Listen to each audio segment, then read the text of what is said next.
Greetings, YouTube world. Just a quick video on these young birds that I'm busy training here. So, yeah, they're actually doing good because all I need for them is to come out, go up and down, up and down.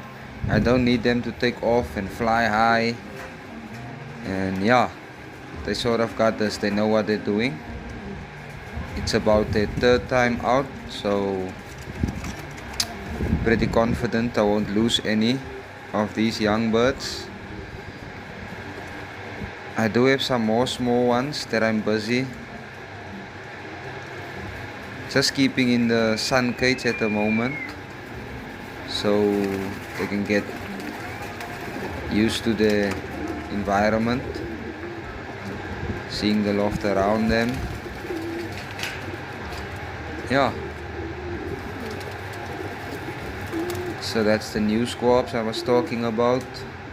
They're just chilling, having a look around the place, getting used to the loft. Yeah, so training is doing well for these guys. So I hope you all like this video.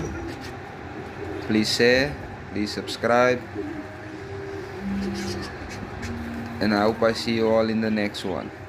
Thank you all for watching.